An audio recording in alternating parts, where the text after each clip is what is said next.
Good afternoon. My name is Eversha Roman, and I'm the co-founder of the Pay Equity Coalition. I want to thank everyone for your desire to rally and bring awareness to the pay disparities in our nation. On average, all women are paid 82% of what a white man is paid, with Black women being paid 63% of what their white men counterpart colleagues are being paid. That means that it takes a Black woman 19 months to earn what a white man earns for the same kind of work. Today is Black Women's Equal Pay Day, and we stand in solidarity to ask the question as to why. Why does it take a Black woman 7 extra months in order to earn the same pay as a male white coworker? We understand from various studies that it is because of the intersectionality of racism and sexism that Black women have to work longer. But as a member of the Pay Equity Coalition, who has strived to educate, agitate, and legislate change in our community, I thank you all for being here to bring awareness and focus on this disparity so that we can change and continue to create systemic change in our community. That being said, our next speaker is Samra Baruch, and she's a senator for New York State 55th District. Samra? Thank you so much, and thank you to the Pay Equity Coalition for inviting me here today. And I also want to thank everyone who showed up here today, especially our press as well, because it's so important that we continue to bring light and awareness to this issue. I want to reiterate what was just said. Today is August 3rd, Black Women's Equal Pay Day. That means we are 215 days into the year, which means that Black women on average have to work an extra 215 days on top of the year that their white male counterparts work to earn the same amount of money for the same work. We've heard that story 1,000 times. In fact, I've lived that story for most of my career. Women in general have long done equal work for unequal pay. And here in New York State, we have taken some steps to address this issue by ensuring equal pay for substantially similar work and banning questions about salary history. Yes. And while both of these policies address some of the problem, they don't go far enough. As a state, we can demand more transparency when it comes to compensation. By ending the secrecy around compensation, we allow for more honest conversations and fairer pay. I want to share a quick story because as a Black woman, this affected me personally. I was freshly out of college not too long ago, and after serving 2 years in the Peace Corps, I was thrilled to start my first salary job back here in my home state of New York. I was over the moon to finally have a steady paycheck, to pay my own rent, my own car payment, and live on my own. It wasn't until 6 months into that job that a white male friend let me on the secret that he was making $10,000 more than me for the same exact job. I used that information and his transparency to fight for what I knew I was worth and to finally earn the money that I was owed. But here's the thing, we can't count on individual allies to do this work. We need systemic change. Right now in the New York Senate, we have the Salary Range Transparency Bill. It would require employers in New York State to disclose the salary or range of compensation when hiring. If this law had been in effect 10 years ago, I wouldn't have had to rely on the kindness of a coworker to let me know I was being underpaid. Bills like this is what we need to move forward if we ever want to see a truly prosperous economy and one where everyone can thrive. That's why today I'm announcing that I will be signing on to this bill. I encourage my colleagues to sign on to this bill as it's a necessary step for the state to take. And I want to tell you, as we do what we need to do in Albany and advocates like yourselves do the work we need to do in Albany, here's the thing. Employers in our region, you don't have to wait for a law to be passed. You can do the right thing today. You can commit to equal pay in your workplace, and I would urge you to do so. Thank you all so much. Please keep up the work, and I look forward to working with all of you. And it is my pleasure to introduce Council Member at Large for City of Rochester, Malik Evans. Thank you, Senator Brooke. All right, let's get it popping a little bit. Let me hear you say, close the pay gap. Close the pay gap! Close the payback. Close the pay gap. And what about, I see another sign out there, I'm worth the whole dollar. Come on, one more time. I'm worth the whole dollar! There we go, thank you. I just want to say that, why does this matter? There's a song that says, I live in my house, and my house is on my street, and my street is in my neighborhood is in my city is in my state, and my state is in my country. So what happens to an African American woman as it relates to pay affects every single one of us. Because if somebody has to work 2 to 3 jobs, then they won't be able to have a house on that street. That's going to affect all of us from an economic perspective. Not to mention the fairness factor is one of the most important things. I remember I got a call from a friend who said, hey, I'm getting ready to start a new job, and they asked me what my salary was. Do I have to tell them that? I said, no. Ask them what they are offering for that role and what they would pay a person for that job that they're doing. And that's what matters. Not what your past salary history was. I want to be paid for what I'm worth. I want to be paid for what you expect from that job. So I'll just say briefly that I think city government can lead by that. I think governments can lead that way by making sure, number one, that you do pay equity studies to make sure that all folks, regardless of their demographic, African American women, if they are in a position, we should be studying to make sure that they are at the level they are supposed to be at, and if not, admit that it was a mistake, and then fix it to make sure that we correct those mistakes that have happened in the past. It is absolutely critical. This is literally life and death. If someone has to work 2 and 3 jobs, that's less time that they can spend with their children, helping them with their education. If they have to work 2 and 3 jobs, that's less time that they're spending to be able to afford a car. If they have to work 2 and 3 jobs, that's less time that they're spending to be able to sock away money for that down payment for that home. So this affects everyone, regardless of your skin color. Because if you want a stable neighborhood, don't you want a large portion of the population, African American women, Latino women, to be able to participate in that neighborhood revitalization and growth? So it affects all of us. So I'm so glad that this is happening. I hope that we continue to stress this every year, and I believe that one day that we can have this as a celebration, because we'll be able to look at the data and see that people are really understanding, and we are showing that people are worth the whole dollar, and that we have closed that pay gap. So let's keep up the work and stay in the fight. Thank you. And it is my honor to be able to introduce Deputy County Executive, Ms. Corinda Crossdale. We are indeed worth the whole dollar. That's right. And I share a similar story as our senator, where I didn't believe I was worth the whole dollar. My first job as middle management, I was by far the lowest paid manager out of everybody. And I'm often the first African American woman to sit in a lot of these positions. I'm the first African American woman to sit in a deputy county executive's position. And a lot of times we're not. And though we appreciate the recognition of the titles, it's also nice to be recognized through pay equity. I want to first recognize and thank our elected officials for being here, our councilman, our senator, and our county legislator. And I'm here to represent our county executive, Adam Bello. It's our policymakers and our lawmakers who have to stand behind us to make sure that the right thing is done at the right time.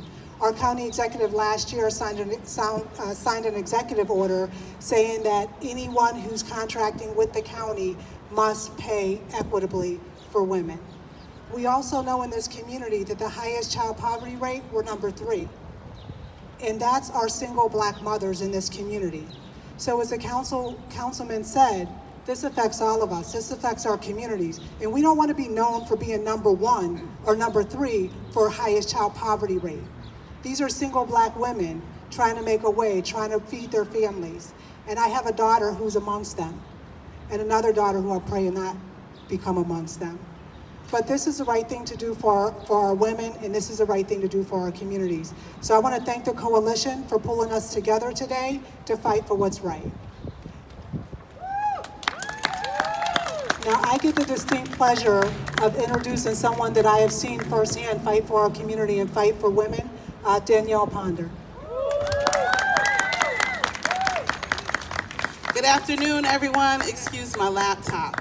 But I want to tell you a couple things. I want to tell you that in the early 1900s, states across the nation instituted the Mother's Pension Plan. Anybody know what the Mother's Pension Plan?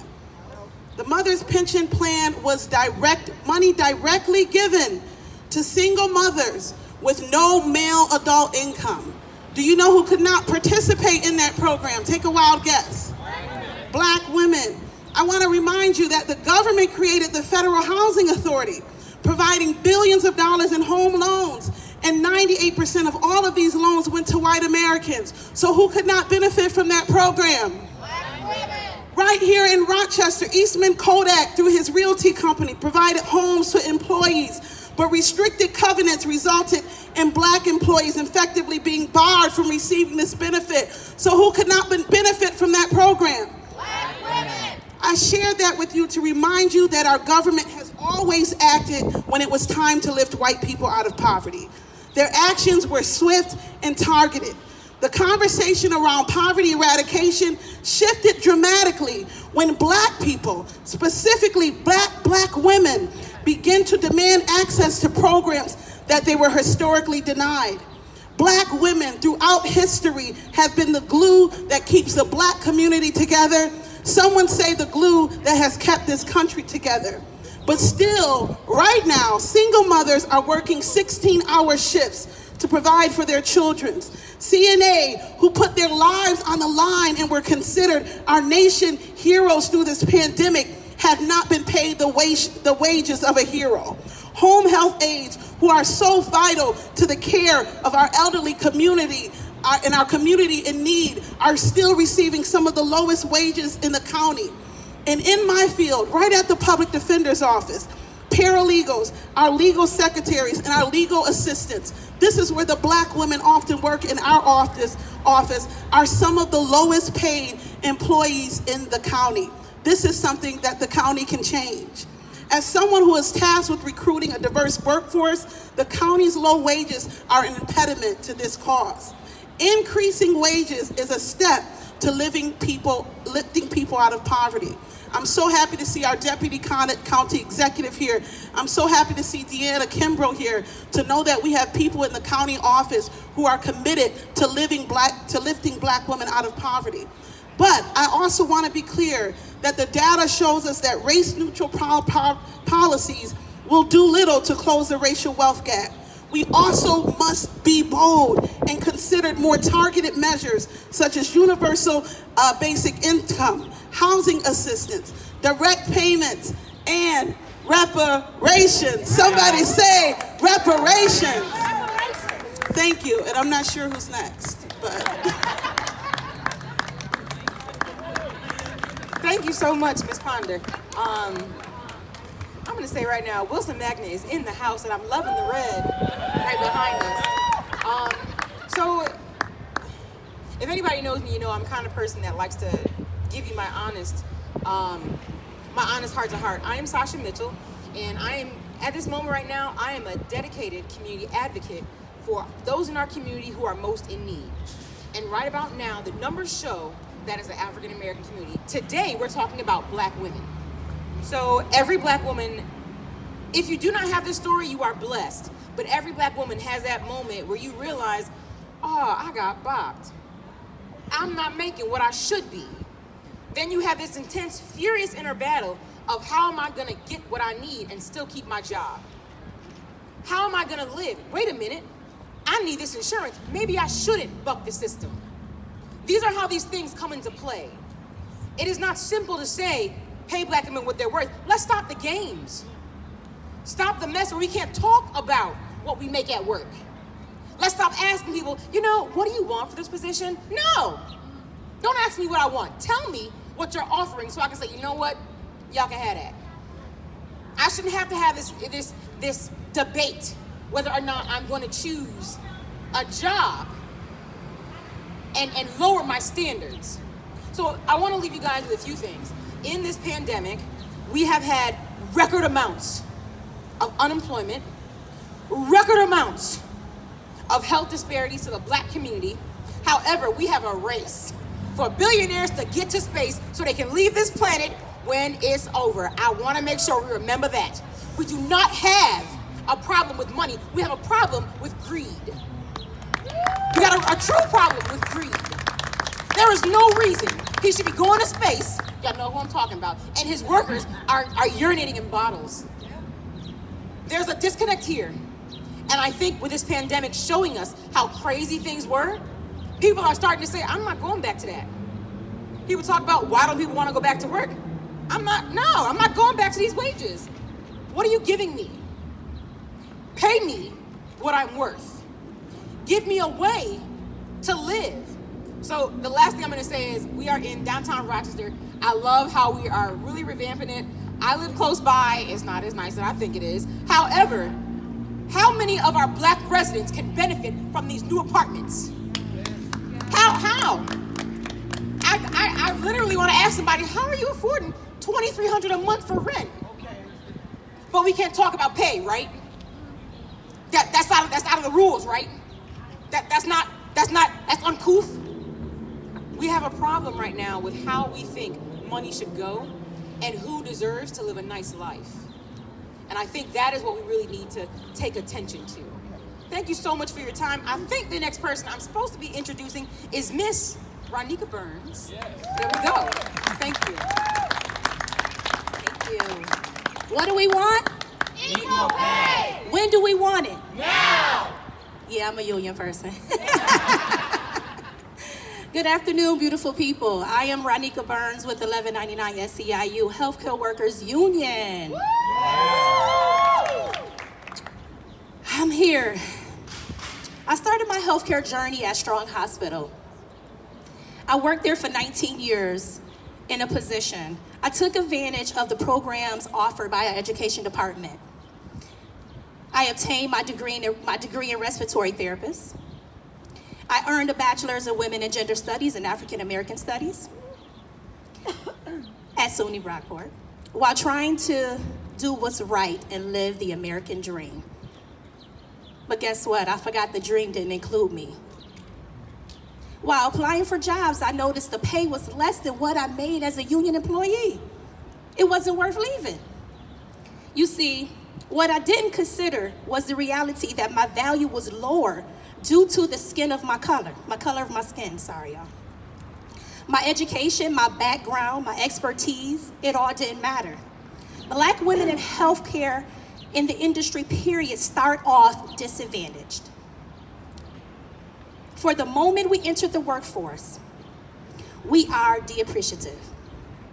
From the judgment of our names, from the hairstyles to the zip codes we live in, just to name a few. Still, we hold our heads up high and do the best we can to make a living for our families.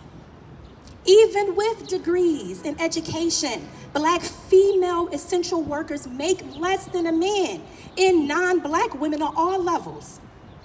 According to the Economic Policy Institute, since the era of slavery, the dominant view of the Black woman has been that we should be workers, a view that contributed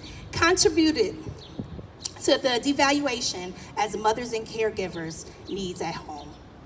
African American women, unique labor market history, and current occupation status reflects this belief in practices today. We are caregivers and we are mothers, you're right. One can argue, this was uniquely designed.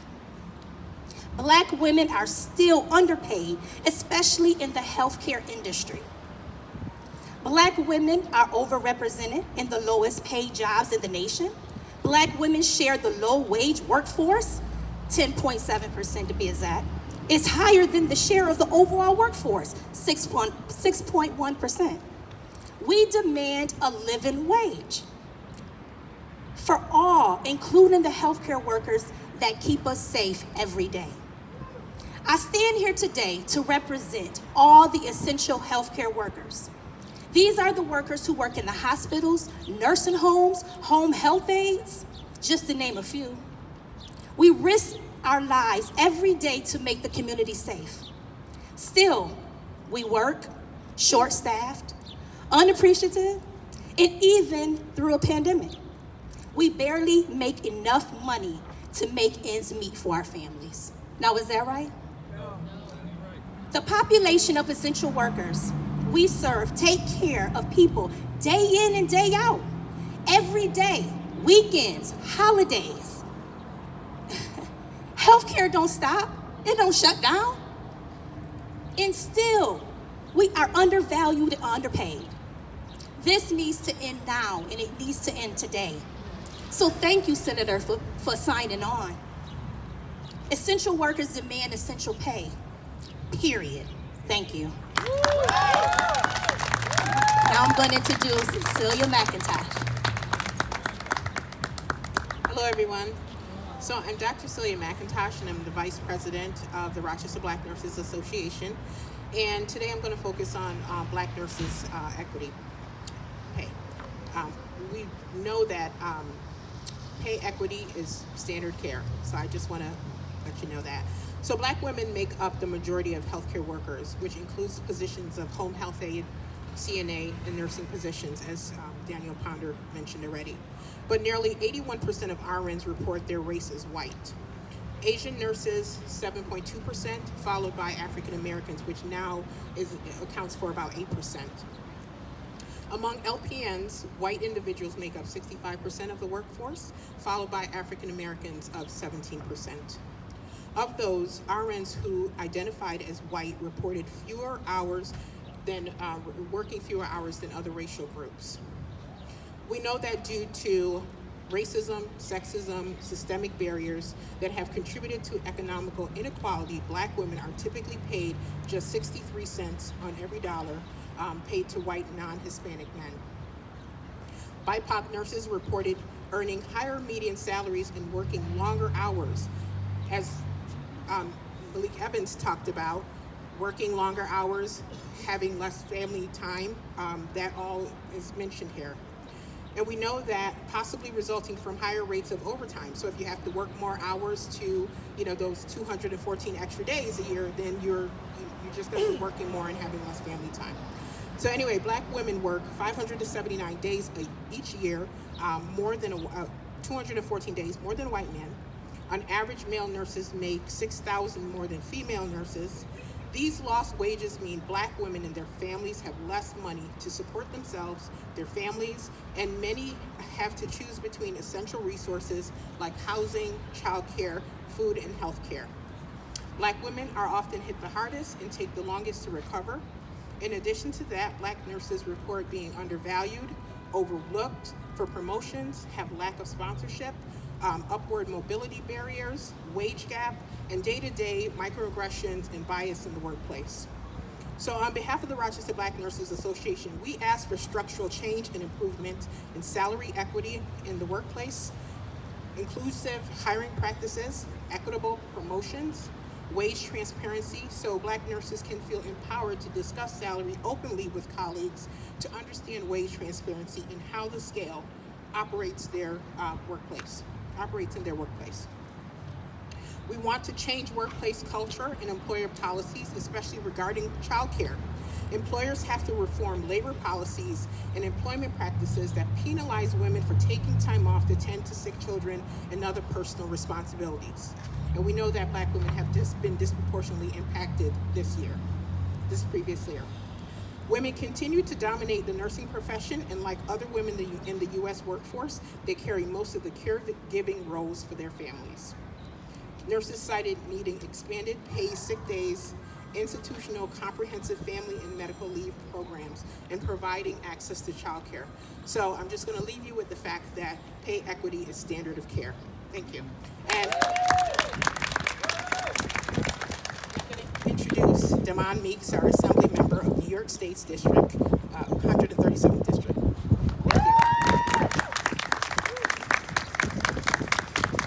Almost said good morning. Good afternoon. Good afternoon.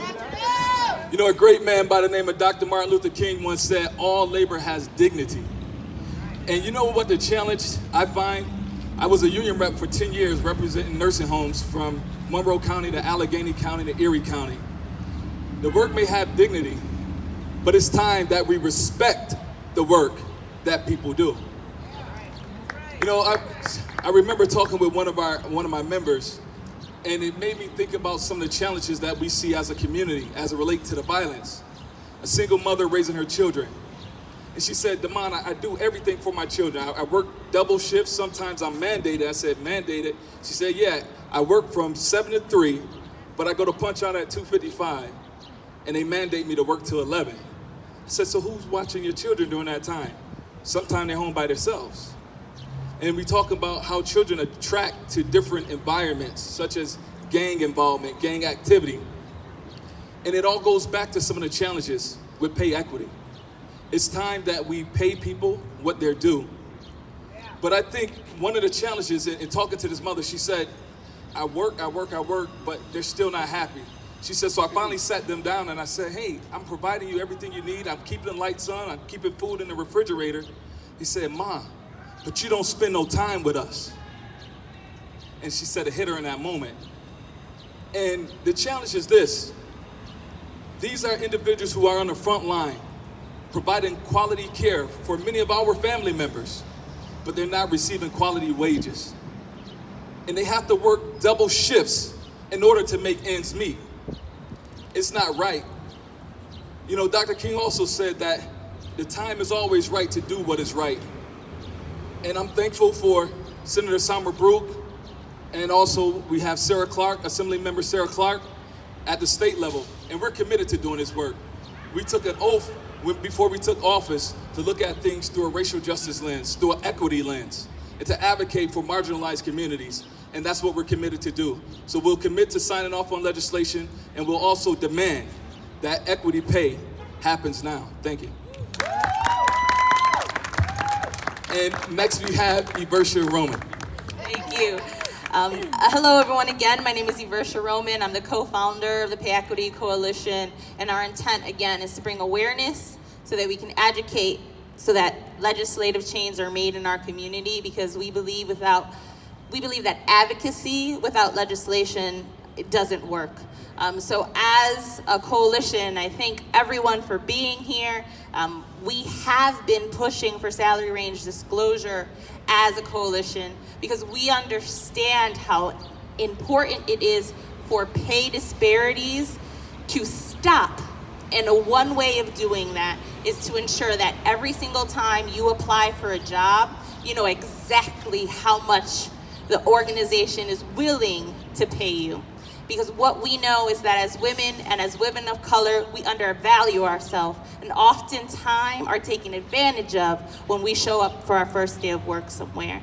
Thank you so much for being here today. Thank you to the elected officials that are here today. But most importantly, thank you to each and every one of you for recognizing the fact that today, Black women catch up to the pay the white man made last year. And that is not okay. We are absolutely worth the whole dollar. So pay me and all of us. Thank you. Hey, well, all the speakers just stand up here, and then all of you turn around and we'll get a group picture here. Can you come down? Okay, if the speakers it'll just take a minute, appreciate it. We want everybody, signs, everybody. Come on over, let's get a group photo.